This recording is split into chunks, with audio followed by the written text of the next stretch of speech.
distinguished guests and ladies and gentlemen, friends.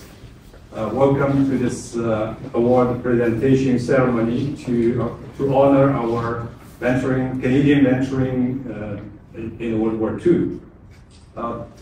Before we begin, I would take this opportunity to acknowledge that this event is taking place on the unceded territory, unceded traditional territory of the Musqueam, Squamish, and Sarawak nations.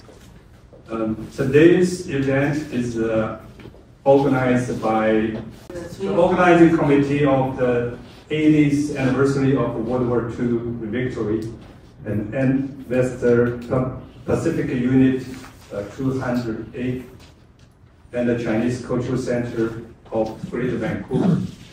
So before the program starts, may I invite all the people to stand up if you can, sing our national anthem.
Be seated, please.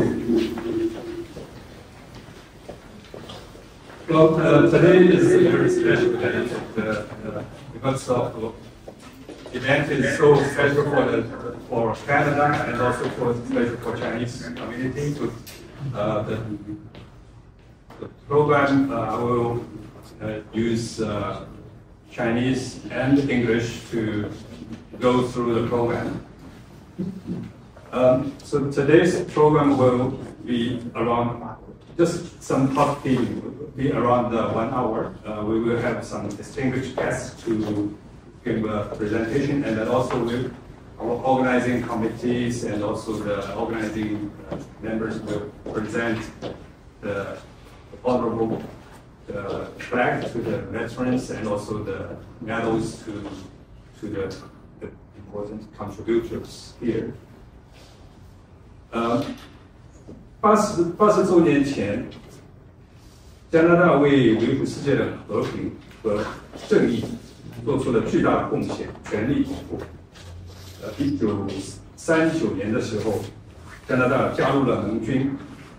当时，加拿大现役的军人只有4500人，我们的军事装备也非常的简陋。但是在长达6年的这个抗战，第二次世界大战当中呢，我们加拿大派出了上百万的士兵，其中阵亡了42000余人，伤残55000余人。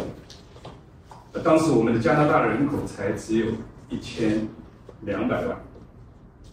So 80 years ago, Canada joined our alliance to participate in the World War II, and also although at that time we only have 4,500 soldiers, only have 12 million population in this country, but we contribute our soldiers during the period of 6 years of war, and we sent over 1 million Canadian soldiers to the front line, and also 42,000 Canadian soldiers were sacrificed their life to the war, and also another 45 soldiers wounded during the war. 加拿大军人不仅在欧洲战场上奋勇杀敌，也在亚洲战场上出生入死。1941年的香港保卫战当中，我们就牺牲了290名加拿大的军人。后来又有300多名加拿大军人在被捕以后受虐待而亡。加拿大的海军和空军也为世界反法西斯同盟提供了巨大的支持。 特别是空军对中国抗战胜利至关重要的国空战航线的支援是不可或缺的。在这些奋不顾身的加拿大军人当中，我们华裔军人也贡献良多，超过700名华裔军人冲破当时的种族歧视，自愿入伍，在欧洲战场浴血奋战。150位华裔青年 甘为敢死队奔赴东南亚丛林与日寇交锋，每一个加拿大华裔家庭都竭尽全力购买加拿大战争债券，为加拿大的最后胜利付出了巨大的贡献。So, Canadian soldiers not only fight in the battlefield in Europe and also in Asia, in Hong Kong. Alone, there were over 290 Canadian soldiers were sacrificed their life during the battle, and also another 300 soldiers were captured, and also ultimately they were tortured to death. So that's how our contributions, and also our Air Force and the navies contribute greatly to the alliance to beat the Nazi, especially our Air Force, is a very significant contribution in the Asian battlefield. Our soldier, especially among Canadian soldiers, there's a special group, Canadian, Chinese Canadian soldiers, who over 700 Chinese soldiers. Regardless that the discrimination at that time, Chinese were not allowed to be enlisted, but still over 700 soldiers were participate, contribute there in the war.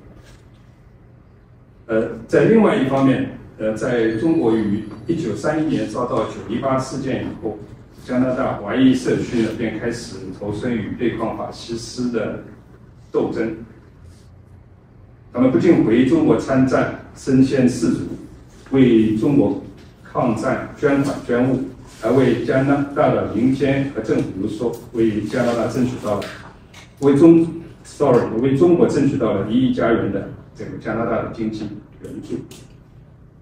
On the other hand, when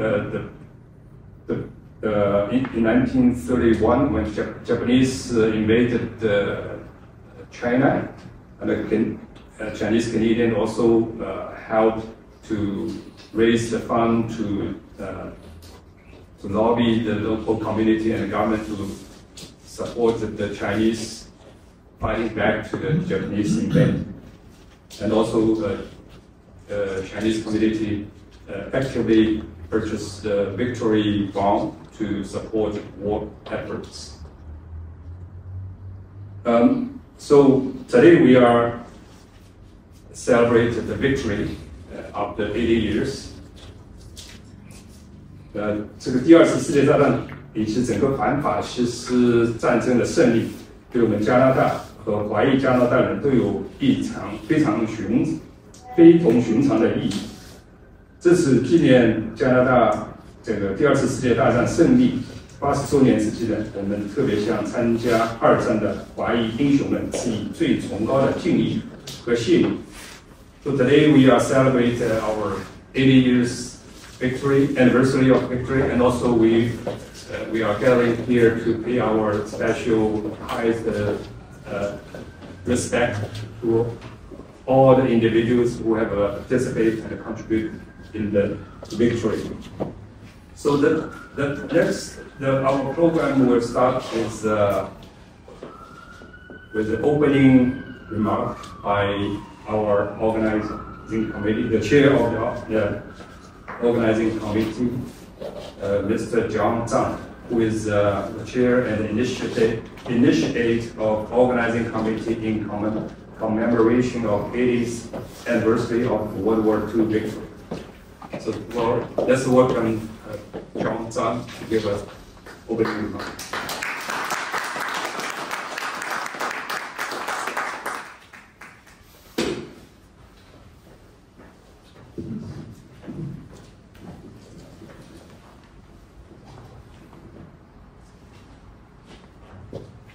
Honorable Senator Yambo, Honorable Yuan, distinguished guests, dear friend, good morning. It is my great honor to welcome you all to this special presentation ceremony, where we gather to recognize and commemorate the extraordinary service of Chinese Canadian victors who served in World War II. Today, we not only honor your bravery and sacrifice, but also acknowledge a vital part of Canadian history.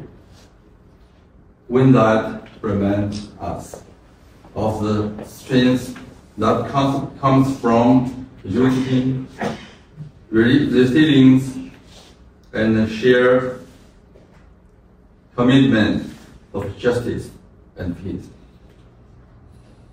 Your military service not only contributes to the war effort, but also becoming a turning point in your fight for freedom and equal political rights at home.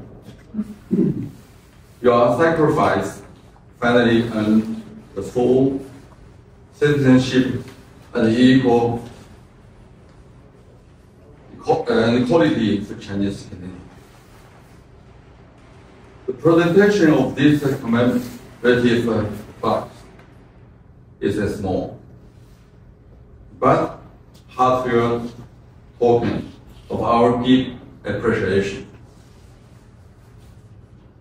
Through your service, you help shape the world we live in today. Your legacy will never be forgotten. Thank everyone for joining us today in honoring these heroes. Thank you very much.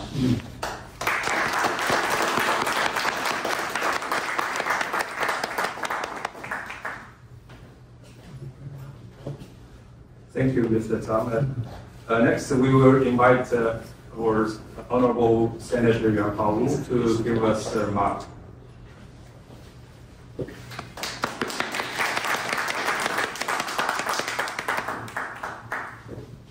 尊敬的嘉宾，尊敬的嘉宾，女士们、先生们，早上好。Distinguished veterans, honored guests, ladies and gentlemen, friends, good morning. I'm so pleased to be here for this event to thank our veterans and to help all of us remember the sacrifice they made to bring about peace after a brutal war and to bring about political rights for Chinese communities.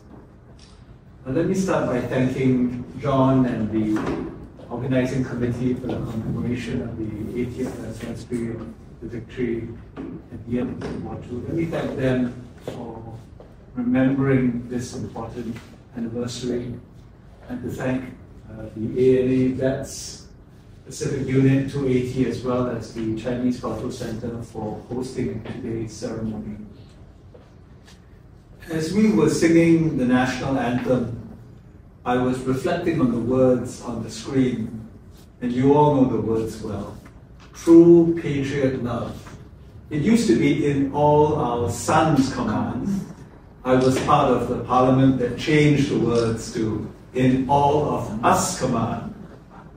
And it struck me that that line is even more important today, because there was a time when that line did not include many of us. All thy sons command were some sons, not all the sons of Canada.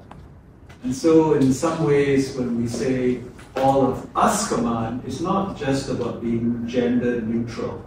Of course, it includes men and women, but it includes all Canadians, Canadians from all backgrounds, all religions, all creeds, all persuasions, who have come to this country to seek a better life, who have contributed to the country in many different ways, including fighting for Canada.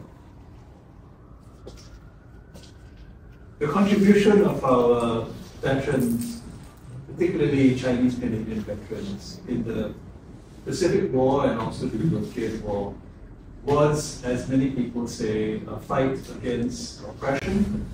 It was a fight against imperialism, and it was a fight for liberty. But it wasn't just a fight for the liberty of the people in Europe, or the people in Hong Kong, or the people in China, or in Burma, or where I'm from, in Malaysia, or the Philippines, or the Solomon Islands. It wasn't just a fight for their liberty, it was a fight for our liberty as well. And that's one of the lessons that we haven't fully understood in this country. Because as John mentioned, when our Chinese Canadian elders and ancestors signed up to fight for Canada, they did it against official policy, and they did it even though the Chinese Exclusion Act was still in place, and even though they weren't allowed to be citizens. So we have so much more to thank them for than just the fact that they fought in a war that cost many of them their lives. So I want to pay special tribute to the veterans who are here today and those who are involved in Veterans Association. I just learned that I'm wearing the same colors as the veterans, and I will always remember this combination of colors and this very special day. So let me thank again the organizers, and I'm very much looking forward to the award ceremony to recognize Gordon, Victor, and Charlie. I know they can't be with us in person, but very much looking forward to honoring them. Thank you very much.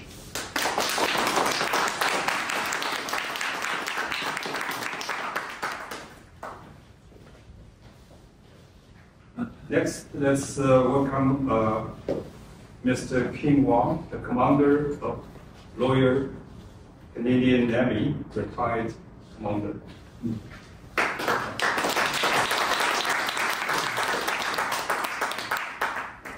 Good morning, Senator Wu, John, and all the guests and distinguished friends and family. I'm really honored to be asked to come to this event today to help commemorate the 80th anniversary of the end of World War II. And as the Senator mentioned, there were Chinese Canadians who actually joined the military even though they were not considered Canadian citizens. And that is a big sacrifice on their part to be a part of a force that is fighting for the democracy of not just Canadians, but of the people in the world. And as you know, the Chinese Canadians had double, burden on their shoulders when they went to fight. And as one of our friends, Wesley, had mentioned before, one war, two victories. Mm-hmm. One war meaning we fight one war to get the freedom for all of us in the world. The two victory also mean that when they came home, they also fought for their citizenship rights. And so many of us who are the ones who came after them were able to enjoy the full franchise of Canadians in Canada. And that is how come some of us joined the military, and some of us also joined the Veterans Association to honor the vets who came before us. We are standing on their shoulders. So again, thank you all for coming today, and thank you for inviting me.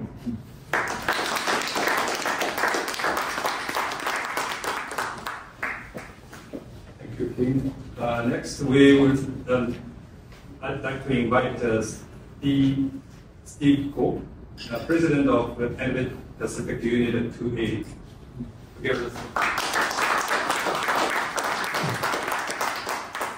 Well, thank you everyone, honored guests, and the organization, Committee for Commemoration of the 80th Anniversary of World War II Victory, and the Chinese Culture Center. Thank you for inviting me to speak. I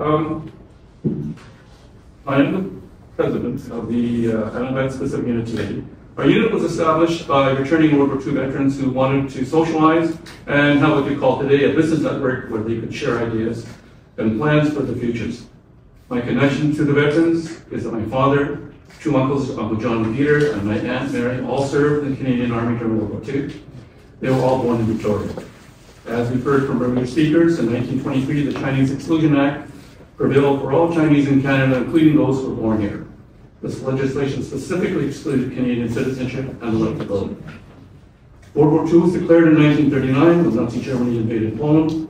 The Pacific Theater of Operations was opened on December 6, 1941, when the Imperial Japanese forces bombed the U.S. Navy base in Pearl Harbor, Hawaii. The Allied forces included Great Britain and the British Commonwealth, which Canada was a member. In 1939, members of the local Chinese community decided to enlist, were primarily rebuffed, primarily due to systemic discrimination. Some did, determined individuals did manage to join, but the sentiment against the Chinese Canadians joining the military changed after December 6th. The men and women who volunteered enlisted knowing so that they could, if they returned to this after serving the country, he would lobby for full citizenship. The British Intelligence Command determined that Oxford and Cambridge graduates could not be effective intelligence agents in the Imperial Japanese against the Pacific Theater. So what they decided to do was recruit and train men that could blend in local populations and be effective intelligence operatives. It was just a small group of Chinese Canadians who could speak Chinese, become part of the communities that they were assigned, carry out intelligence gathering, sabotage, and related activities. Chinese Canadians knew the Commonwealth system and duty and obligation and could speak the languages. The first group of 13 hand-picked individuals of existing soldiers recruited by the British military intelligence, now known as MI6, but the same agency that mythical James Bond represents. During World War II, this is called Special Operations Executive, or SOE. My Uncle John, originally from Victoria and a serving member of the Scottish Regiment, was among the original 13. This first group is called Operation Oblivion. They trained in what is now called Commando Bay in Okanagan in BC. Training included how to swim. This was new to many, as Chinese were not allowed to swim in public pools due to discrimination. Training also included detailed use of firearms, martial arts, demolition, and wireless communications. After completion of training in BC, members from Operation Oblivion were sent to Southeast Asia for further training for the parachute jumping and gender warfare. They were part of One Force 136, the British military intelligence operation in the Pacific Theater. There were 5 subsequent groups of Chinese Canadians that were recruited for Force 136. I can confirm that Charlie C.T. Lee, Gordon Kwan, Victor Eric Wong, along with my Uncle Peter, were members of Force 136 and among those sent to the Eastern Warfare School in India. Small numbers of trained Force 136 operatives were deployed in Japanese-occupied Borneo. By the time the training was complete, the U.S. Air Force had dropped the atomic bombs at Hiroshima and Nagasaki, and the Imperial Japanese were still and India too. On their return, Chinese Canadian veterans lobbied for full citizenship, and the Chinese Exclusion Act was repealed in 1947. This meant that the Chinese Canadians could participate in all aspects of society, including practicing professions, purchasing land, and most importantly, could exercise the right to vote. In 1957, when the original 13 operation of building direct operatives, Douglas Judd was elected as the first Chinese Canadian to enter the parliament. I close by declaring on the 80th anniversary of World War II, on behalf of a grateful generation, I thank the Chinese Canadian World War II veterans for the role in securing full citizenship and the rights and privileges. I thank you.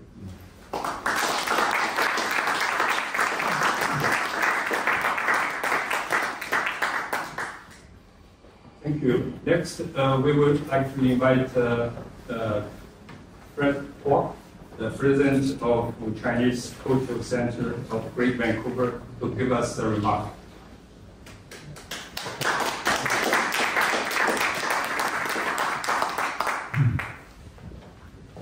Good day, everyone. Honorable Senator Wu and President of the Chinese Canadian Military Museum. Very honorable to have all you here joining us today. And Chinese Cultural Center, as usual, and always been the home for the Chinese Canadian Military Museum. And then be looking forward in the future and how we can expand and promote the history, the stories of all these heroes that bring us a lot of privilege today. So I'm looking forward to see every one of you promoting the spirit of the Canadian, being peaceful and loving, and help to promote the diversity culture in Canada. And wish everyone of you have a good time today, and thank you very much.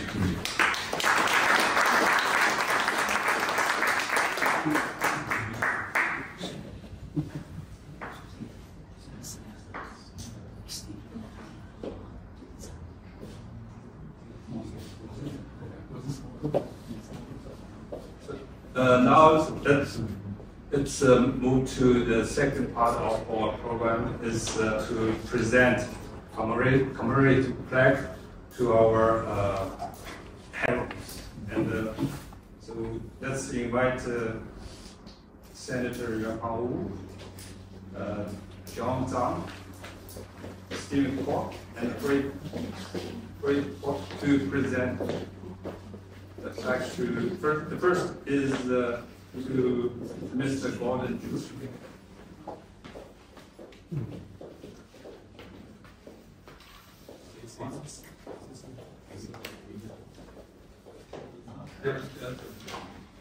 We invite Senator Wu to read the plaque awarding the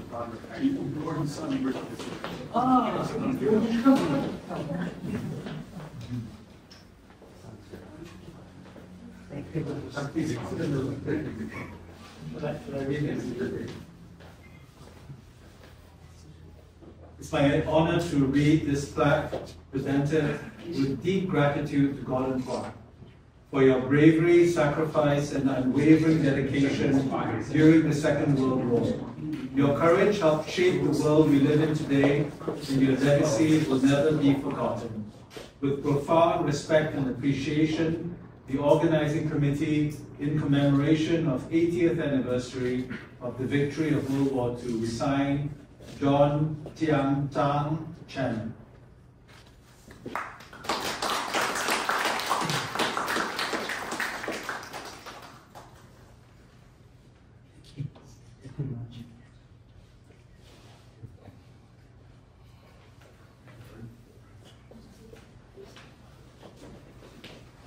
The next plaque presentation was given to Victor Wong and Charlie Lee, because they will not be able to attend the event today, so they would ask Steve Kwok to receive the plaque.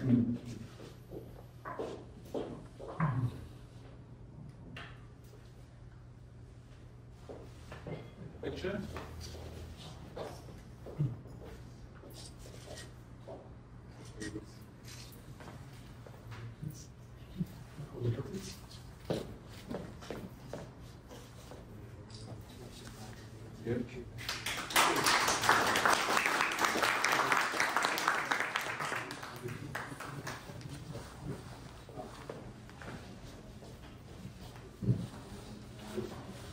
last but not least, the flag presented to King Wang. And this is Senator. Can you read the flag? Yes. In honor of your service, presented with deep gratitude to Commander King Wang, RCN, Royal Canadian Navy, retired, for your legacy of leadership, dedication, and service. You exemplified the highest standards of duty, integrity, and commitment throughout your distinguished career. With profound respect and appreciation, the organizing committee, in commemoration of the 80th anniversary of the victory of World War II, and I just want to say personally what a good friend King has been to not only to vets but to the Chinese community. To me personally, we're so pleased to be able to present this to you. Thank you so much.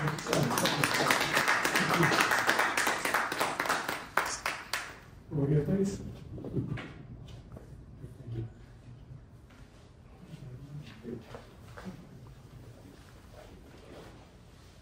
Thank you, our distinguished. Please be seated, please.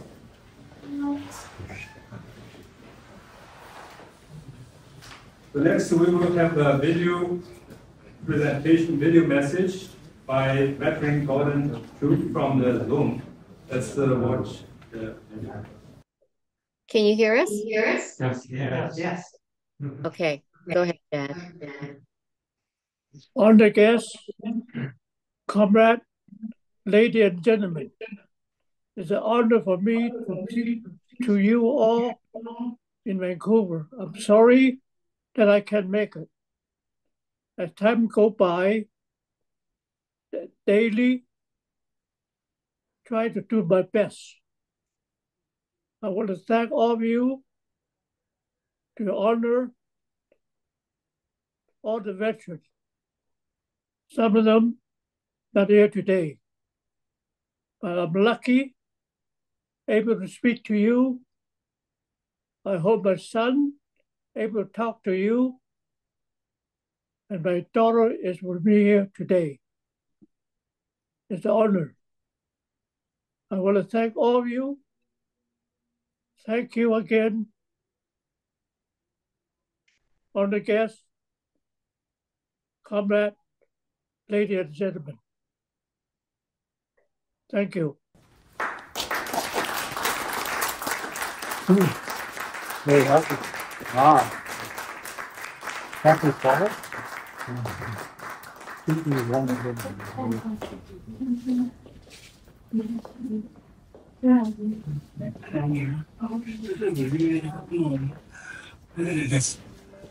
So the photo, the group photo, so may I suggest that the first line of guests just turn around the here, all the participants can then behind the back.